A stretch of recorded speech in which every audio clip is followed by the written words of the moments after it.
Ei, você, tá querendo criar um canal de cortes e começar do jeito certo, maximizando seus ganhos? Com o método Cortes de Podcast, você vai saber todos os detalhes de como criar um canal do jeito certo. Acesse o primeiro link na descrição para saber mais. Symphony X, cara, dá uma olhada no álbum aí, Odyssey. Não, eu vou anotar pra eu ver depois. Não é? Senão é bronca. Isso. Cara, se liga. Esse álbum, essa banda, Symphony X, ela fez uma música de 25 minutos. A última música do álbum, Odyssey, resumindo a Odisseia inteira.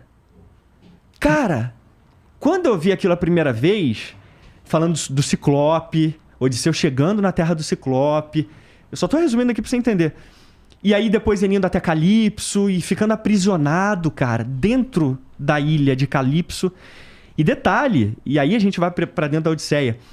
Tipo, ele tinha uma alternativa. Ficar com Calipso, uma deusa, e ser imortalizado, ser transformado em um deus mesmo, né? Nem semideus, ser transformado em um deus, porque ela era uma deusa.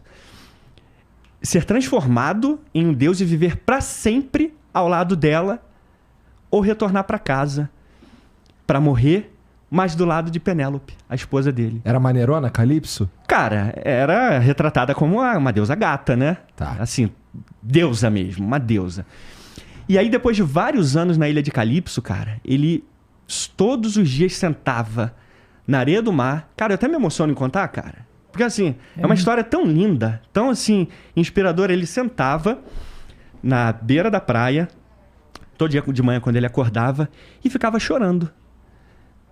As águas, a onda batendo, aí você começa a sentir o cheiro, sabe? Você sente o cheiro do lugar, você sente o ambiente. Quando você lê Odisseia, você sente isso, você sente o ambiente acontecendo, o poder da narrativa é muito fantástica.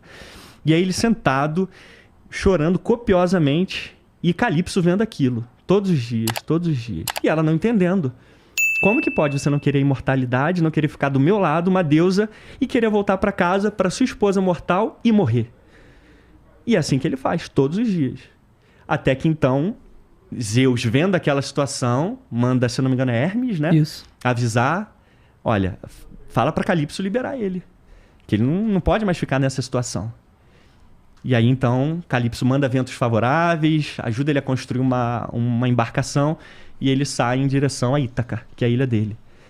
Então, sabe? Zeus foi maneirão nesse caso aí, foi, né? Geralmente ele é um arrombado. O Zeus é um dos deuses mais tranquilos, né? Acho que Poseidon é o pior, cara. É mesmo? Em relação a... Dá pra você se divertir. O único que não faz nada do que a gente atribui a ele em termos de maldade é o Hades, por incrível que pareça. O Hades é um sofredor, né, cara? O Hades é meio que um sofredor, né? Tudo bem que ele tem a Perséfone lá do lado dele, né? Então, melhor do que muita coisa. É, sofrer do lado. Né? Mas, enfim. Mas ele... assim, Mas é o quê? tem uma- É tem um uma- mêsinho por ano também que ele fica com ela, né? Não, é um terço do ano. Um terço? Um terço do ano, Tá né? bom. E essa cena da Calipso é muito maravilhosa porque, tipo, tem uma imagem que é uma imagem de mandala, né? Tipo, você tem 4 rios que fluem na mesma direção, formando um lago no centro, lá no meio fica Calipso, com outras ninfas e tal, e aí aquela néctar e ambrosia, comida dos deuses e tal. O lugar é todo paradisíaco, né? E toda vez que o Ulisses é chamado, ele não pode desobedecer, né? Tá ali, enfim, ela é uma deusa, ele é um mortal. Toda vez que ele é chamado lá pro centro, ele progressivamente vai dando uma esquecida de leve na Penélope.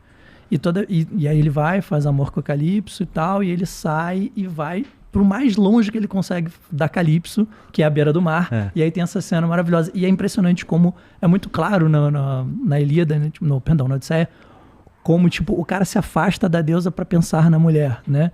E aí eu começo a pensar em termos de complexos psicológicos, né? Você, às vezes, você tem a mania, a mania, que é a piromania, a cleptomania, né? O sujeito faz, né? Mas pode ter uma carga grande de sofrimento ali e a pessoa querendo se livrar daquilo, né? Então, essa imagem do Ulisses me lembra muito o episódio maníaco, né? O cara não consegue... É tipo vício, né? O cara não consegue deixar aquilo ali, né? E tem que rolar uma interferência divina, né? Que é Atena, que é a deusa que ama o Ulisses, né? Ama assim, tipo, ela admira pra cacete Ulisses porque Ulisses lembra a mãe dela. No momento, Atena tem uma mãe. Ela não nasce da cabeça de Zeus aleatoriamente, não. Né? A mãe da Atena chama Metis, que é a deusa da astúcia, né? E Zeus engole ela quando ela tá grávida. É por isso que ela nasce da cabeça de Zeus depois, porque, tipo, ele engoliu ela.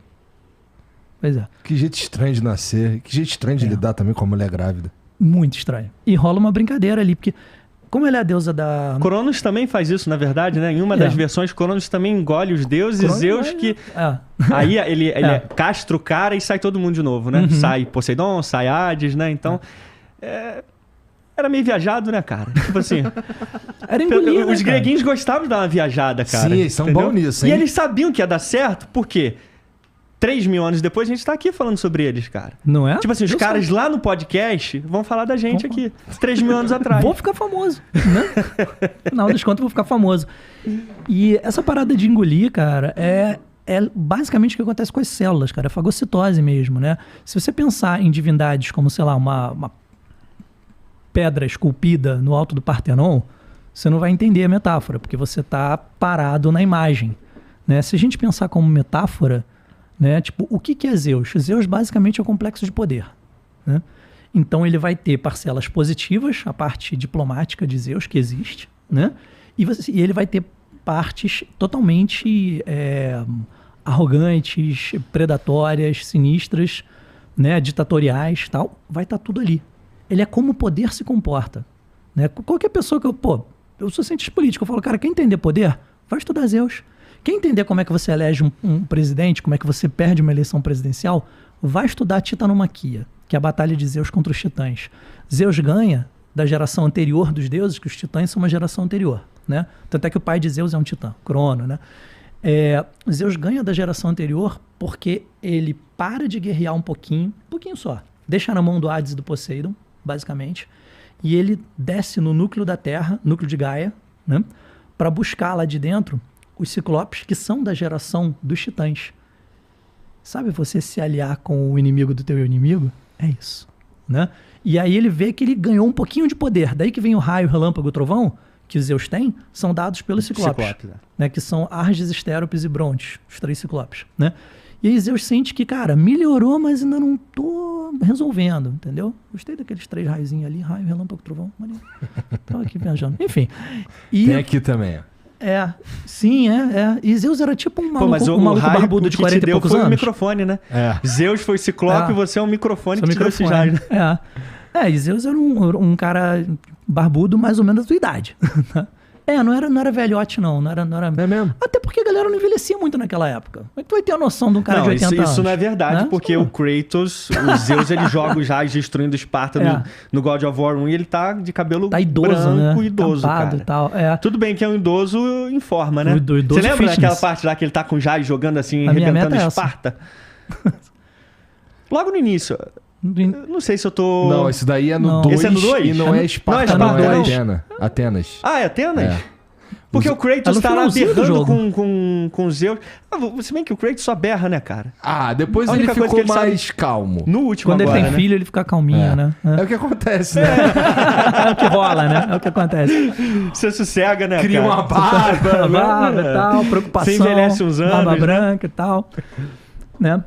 E a gente tava falando do Zeus brigando com Cronos e tudo mais. Isso. Ele foi lá, pegou o poder dos ciclopes. Isso, ele percebe que ele fica mais poderoso, porém não o suficiente para vencer os titãs ainda. E essa batalha dura 100 anos, né? E aí ele desce de novo, inspirado pela Mnemosine, que é a deusa da memória, junto com Gaia, né, que é o planeta Terra. E ele desce de novo, ele vai buscar os Hecatônqueros. Agora tu vai curtir a imaginação, vamos lá. Os Hecatônqueros são gigantes do tamanho de cordilheiras, tu pega o Himalaia, bota em pé, é pocket, tipo um Funko, né? Com 50 braços, né? Cada um, e eles levantam montanhas e arremessam montanhas. Aí ele tira esses 3 lá de dentro do útero da Gaia, e aí sim ele consegue vencer os titãs. Mas ele teve que se aliar com... E depois ele fez o quê? Fudeu todo mundo? Fudeu os ciclopes, fudeu os Hecatônqueros. Cara, isso foi sensacional, cara. Jogada política, olha só. Ele sobe com os ciclopes e os Hecatônqueros. Os Hecatônqueros são muito poderosos e muito sinistros. Então, todos os deuses têm um certo receio desses caras, que eles são muito grandes, muito poderosos. E como os titãs, quando saíram do útero da Gaia, deixaram os ciclopes e os Hecatônqueros dentro do núcleo da Gaia, né? Tanto os ciclopes quanto os Hecatônqueros tinham birra com os titãs, que estavam do lado de fora. né? Quando Zeus tira eles de lá, ele luta contra os titãs, mete os titãs dentro do núcleo da Gaia. Porque não tem como matar a divindade. No God of War tem, mas na mitologia não. Aí tu mete os titãs pra dentro do núcleo da Gaia de volta, né? E Zeus chega pros Hecatôncronos e fala, ó, o que vocês acham de voltar lá pra baixo agora? Só que agora vocês vão ser o rei do camarote. Você vai ser o leão de chácara e os caras que te prenderam vão ficar dentro da prisão e você vai cuidar deles. Topa? Os caras toparam, né?